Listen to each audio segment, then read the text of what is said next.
Silicon Valley Future Forum. Good afternoon, everyone. Thank you for being here just before lunch. My name is Modar Alaoui. I'm founder and CEO of Eyeris. For the next 15 minutes, I'll be covering Vision AI for People, Places, and Things, otherwise known as PPT.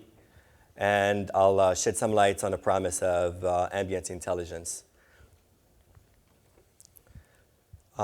First of all, I wanted to start off with some large numbers to give everybody an idea about the promise for Vision AI in general.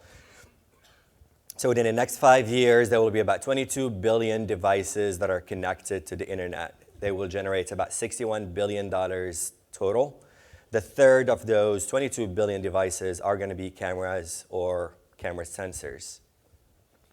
So there's a lot of opportunity in Vision AI in general. Based on the Embedded Vision Alliance, again, within the next 5 years, 80% of data generated by all types of deployed sensors will be image and video data. 80% of data will be image and video data, otherwise known as rich data. So Vision AI is the richest source of information, or provides the richest source of information about the real world. However, it has challenges, such as it comes with the highest bandwidth mode for machines to obtain real-world information. Some of these challenges are currently being worked on through a number of architectures out there. So we realize that machines are only useful to the extent that they interact with the physical world, right? There are a lot of machines that have a lot of sensors. But if those sensors or if those machines do not have vision, you can imagine how humans without vision can be. So the same thing applies to machines at the same time. What we're trying to do is just enable machines with artificial vision so they can not only interact with people the same way humans interact, but also understand better than humans. What machines do, or what cameras do, or camera-enabled machines do today can be categorized into 3 categories. So they see people, places, and things, right? So places refers mainly to, or things, I would start, refer mainly to object recognition, chair, cup, microphone, etc. That's relatively a solved problem today. Places refers mainly to scene recognition, right? That's also somewhat of a solved problem today. There are a lot of companies working on this very problem. And we believe that people understanding is where the challenges are still existing along with the opportunities, right? If you take people, places, and things, you can derive not only event recognition, but also activity recognition, right? If you have, for example, cameras in this room, there are no people, or if the cameras do not recognize people, it would say maybe an empty conference room, chairs and tables and things. What people do is add a lot of context. If the camera understands people, their behavior, who they are, gender, age, emotions, activity, actions, etc., it can provide a lot of meaningful information that just us humans understand. So it could say people sitting in a conference room or in the auditorium or whatever it is, and then person speaking, person taking a picture on a phone, person writing, etc. So that's really where the human understanding comes in play. And that's what we focus on primarily. It's on the first P, which is for people. So we use a deep learning-based face analytics and emotion recognition software. We truly believe that the most data can be derived from faces. Faces provide the richest source of data about people's behavior, and of course can be complemented with body gestures, body pose, and of course speech, right? What we did is about 3 years ago, we started looking into this very problem. There were no publicly available data sets, so what we had to do is collect our own proprietary data sets, comprises of over 3 million images and videos. Today, these images were collected from 5 different races, 8 age groups, 2 genders, under 10 different lighting conditions, and with under 13 different head poses. And we did all of that with a number of cameras or camera sensors, from RGB to IR, low resolution, high resolution, 3D time of flight, etc. We just wanted to collect as much information as possible and then feed the algorithm so that it can understand the world as we understand it today. This is what our data sets today looks like, particularly in a specific environment for automotive, which is a good segue into talking about what we do in the automotive industry. But before then, I wanted to give you a sneak peek about the list of analytics that the algorithm provides today, all in one single roof, if you would, or one single software. You have the 7 universal emotions at the top, and of course everything else that comes with the face, or everything else that we can derive from reading faces as humans. Face detection, head pose, head shake and head nod, facial occlusion, eye openness, blinking, attention, distraction, age, gender, authentication, multi-face detection. We group all the emotions into mood indicators, positive and negative, on a temporal basis. And then we're moving, as I mentioned earlier, into upper body tracking, so we can detect hands on a steering wheel, hands off the steering wheel, person leaning forward or backward. That particularly applies to automotive, but you can understand where we're coming from and how we wanted to complement the analytics that we derive from the face with other analytics about pose tracking or body pose tracking for a better human behavior understanding in general. So the algorithm today has the highest level of accuracy, especially that it's been trained very well under non-uniform lighting conditions and non-frontal head poses. Typically in computer vision, most computer vision challenges that we find today are related to either lighting or position of the object that the cameras are trying to identify or recognize. So we're trying to solve this more and more, and we benchmark basically the algorithm against whatever is publicly available out there as far as data sets. It is also ultra lightweight and provides the highest speed. So up to 200 frames per second. That's super fast. To give you an idea about frame rates, real time is about 20 to 25 frames per second. As I move my hand, everybody sees kind of 20 frames per second. That's human vision. 200 frames per second is approximately 10 times that. So you can see those tiny micro expressions. You can also see more frames, and you derive more data per second. And we target ultra lightweight embedded systems, and that's kind of one of our big differentiators as well.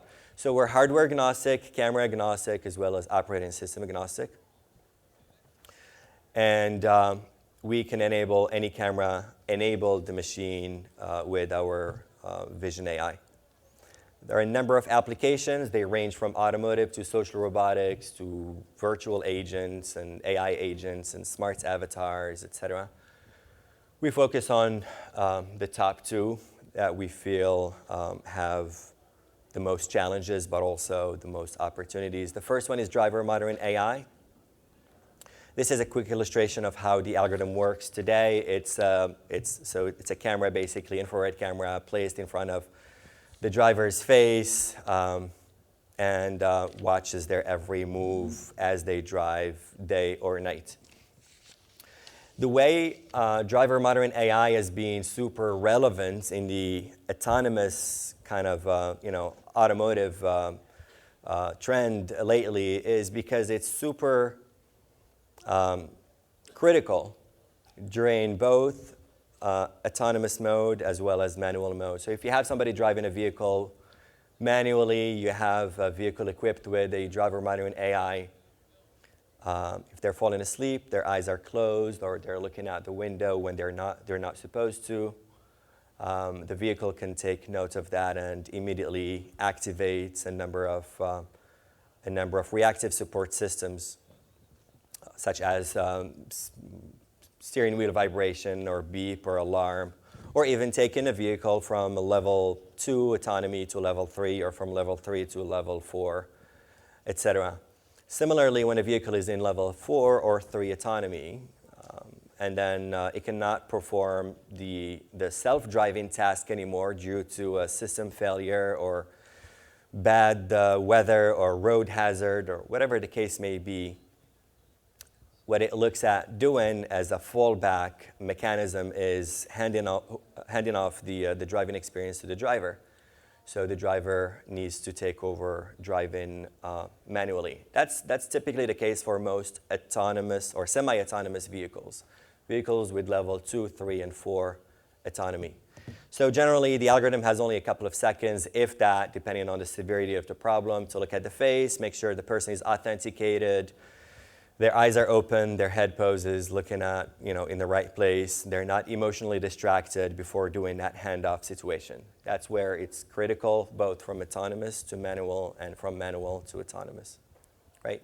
Earlier this year, we announced Toyota and Honda as early customers with production plans for the coming years. And we have more announcements to make here after summertime for some European OEMs and Tier 1s. This is a picture of myself and Toyota chief engineer. We also won the 2017 TU Automotive Awards early June. We were super thrilled because this was the third time that we get nominated, and it's a great validation by the industry as a whole that this is something that will make it, and finally cameras are being admitted and accepted into the in-cabin environment or the interior of the vehicle. So that's automotive. The second vertical that we focus on is human-robot interaction, or social robotics in general. Experts talk about how important or critical it is for robots to have a face-to-face interaction with humans for them to be able to better understand humans and respond accordingly and kind of bridge that gap between machine and man. We all know that 80% of communication is nonverbal. Human communication is nonverbal. 70% of which is through facial expressions. Not sure how many of you know that, but we communicate a lot through our faces. The rest is through body and gesture. So transferring human communication skills to social robotic skills is extremely important when talking about social robots. Think about Amazon Alexa's next generation that maybe will come with a camera, or think about Google Home or any of the devices that you see have been widely accepted in society today. They don't have vision, but that's something that's naturally will follow. And once they're equipped with vision, they would be able to understand with similar software to ours, would be able to understand people's behavior, age, gender, and respond accordingly. If it's a child in front of the robots might respond with a child's voice, but also might adapt the language as well as the character to that child. Similarly, if it's a female, then you can respond with a female voice or a male, etc. There are a number of applications. So entertainment or infotainment in general is one that comes on top. A great tool for education, home security, rehab centers, or robo-assisted therapy. This is big in Asia, especially with the elderly, ever-growing elderly population, mainly in Japan.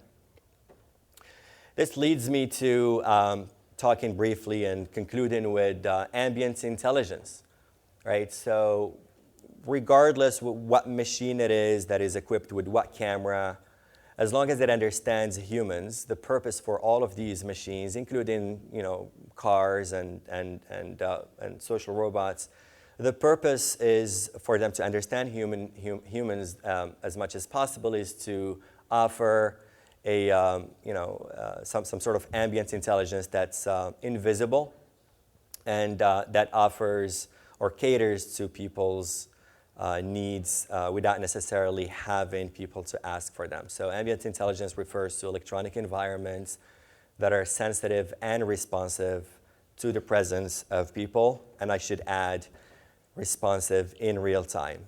And that's critical as well.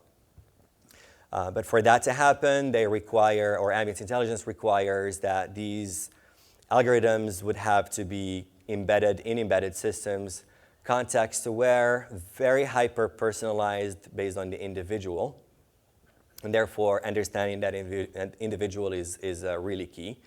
And of course, adaptive and anticipatory. Not only it is a reactive type of AI or reactive ambient intelligence, but then it becomes proactive, predictive. It knows your next move, and then it can offer something to you before you can even know it. We truly believe that deep learning is at the forefront of AI today. The reason why everybody talks about AI is because of deep learning and because of supervised learning as it is today, which is still kind of an infant, in my opinion, industry. But there is a tremendous amount of opportunity and growth in deep learning. So we truly believe that deep learning vision AI will contribute greatly to the future of ambient intelligence, and that's what we see as a goal for AI, is to add more safety and comfort to humans as a whole. Thank you very much.